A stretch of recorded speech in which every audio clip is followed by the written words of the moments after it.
Hey guys, I'm Jason Inman, and we're back. We're here to talk about DC TV because it's finally back on the air. And I'm joined by Eric Goldman of IGN. Thanks for joining us today, man. Yeah, thanks for having me. What do you guys got going on IGN? Well, coming out of New York Comic Con, so a lot of coverage from that, including shows like Legends of Tomorrow, Gotham, Supergirl. We have all that coverage from there, and I think there'll be a lot of analysis of the things we learned this week. Sounds like some good times, man. You ready to talk some DC TV? Definitely. All right, let's talk the season premiere of Flash, the man who saved Central City. What was some moments that stuck out to you in that episode? Of course, it was so great to have the Flash back, and there's great action moments. I love seeing him and Atom Smasher fight. Atom Smasher was a very different time. Atom Smasher. Who would have thought that we would have ever got a character, Nuklon from Infinity Inc., is in live action? Yeah, it's amazing. I mean, I love that this show doesn't hold back, and that this was a very different kind of threat for him to face here. But, also I have to say that a big moment for me was a more emotional one, which was seeing that video from Wells where he basically gave the confession and what that meant to Barry. I thought that was really great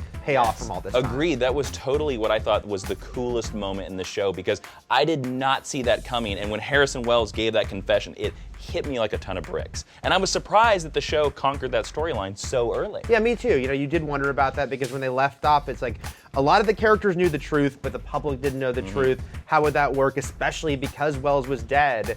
And so I thought this was a really cool way to show how they would deal with that. What character are you the most excited for in The Flash this season? I mean, I think I'm still very intrigued by what's going on with Cisco, right? Because he got those little glimpses we got of these abilities, but it's still we saw a tease to his vibrational powers. Right. Yeah. And so, I love the character anyway, but I like how they're sort of slowly, and on a show that moves very fast, no pun intended, Cisco, we're kind of getting this little slow reveal, and he doesn't quite know what's going on, and we don't know, but we all have some excitement about where it could lead. I'm very excited about Jay Garrick too. Yeah. Because him just walking in, being super confident, he's been watching them for a while, so he seems like a guy that he knows his stuff, and I think that Jay Garrick is going to be our window into the multiverse. Yeah, me too. Look, obviously the producers have been pretty open about the fact that we're getting Earth 2, which is really cool.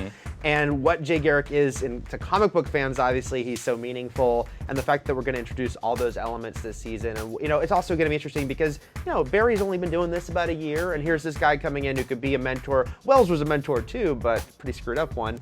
This is the hero mentor. This is the hero mentor, right? And someone who can maybe show him some things he hasn't known he can do yet with his abilities, which have kept growing anyway. Now let's talk about another show that had a really great premiere as well, iZombie. Yeah. What were some of your favorite moments? I love iZombie, right? I think it's such a fun show, and I really love that this premiere blended the humor of the show with the ongoing mythology. I thought that clearly, just in general, it's not a moment per se, but Rose McIver's performance playing this sort of angry old man, and what that was, and all the moments with her and Clive. And I also really like seeing Blaine's new dynamic. It's like you're wondering how is he going to sort of keep existing, and the fact that he's still doing the same thing. He's not a zombie anymore, but he's still got that business venture, and the fact that he's, running a funeral home was perfect, and a great interplay with him there and Liv. Yeah, Liv meeting him in the funeral home was my favorite scene of the entire episode because it's interesting to see that we're seeing sort of businessman Blaine, which is a different tact from what we saw in season 1. Yeah, definitely. Look, this is a guy who is always looking for a new angle,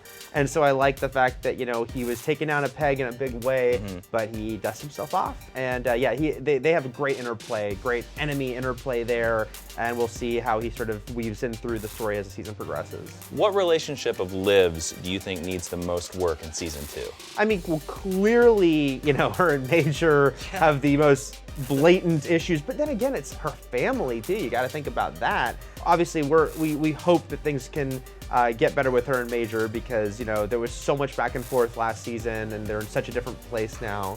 And I like Major a lot. I think they did a great job season 1, sort of building up his character to that amazing finale, him going in there guns blazing. And are you excited, as I am, with the Von Duclark change that he wants to hunt the zombies now?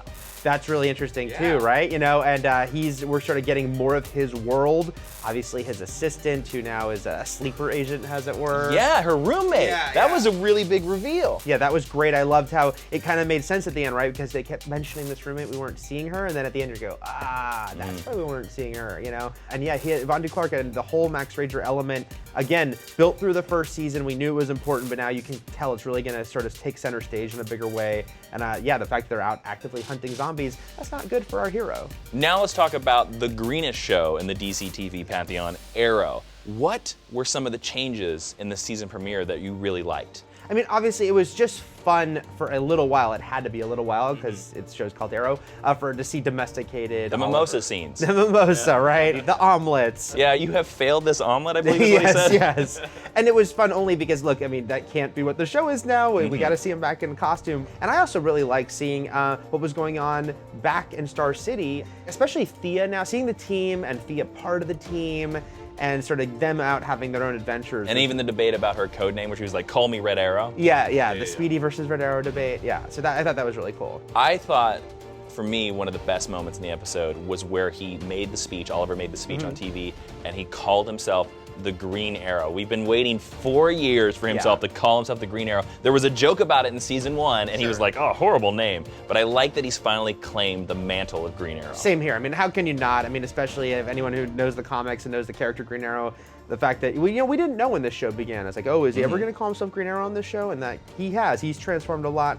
The show has changed. I mean, even Damien Darhk using powers, in season 1, there wasn't really actively superpowers. There were no superpowers in season 1 at all. And so it's really cool now to see, by the end of this premiere, Green Arrow versus Damien Darhk, who's using his powers. It's just, you've seen this show really change and evolve as it's gone. What do you think about Damien Darhk? Because I think it's interesting that they're introducing a magic element to Arrow season 4, and also this will help, I assume, bring in Constantine. Yeah, I mean that's what they talked about. I mean, I'll say actually at Comic-Con, I remember talking to producers and cast when it was just a possibility of Constantine, but they said, yeah, I mean, look, we've got Damien Darhk. It really opens that door, and now Constantine's confirmed. That's very cool. I'm very excited about that.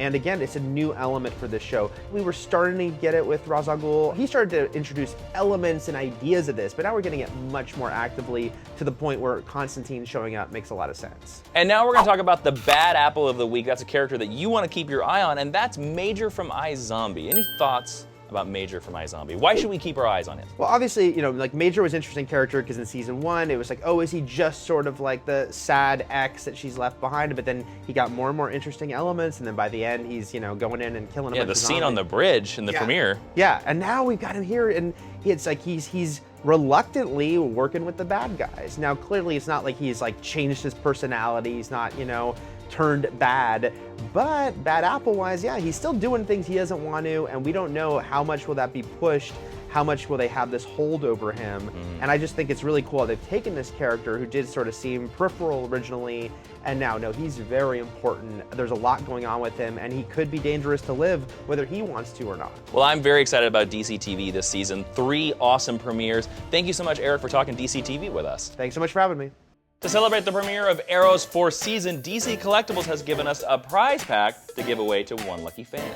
It includes that Arrow statue, this Starling City Police badge, and a Felicity Smoke action figure. For your chance to win, be sure to click subscribe and let us know in the comments what was your favorite moment from the 4th season premiere. Don't forget to include the phrase, my DCAA entry. Plus, find out all of the hashtag DCTV secrets hidden in this week's episodes over at DCComics.com. They definitely did not fail this collectible. Or this one. No?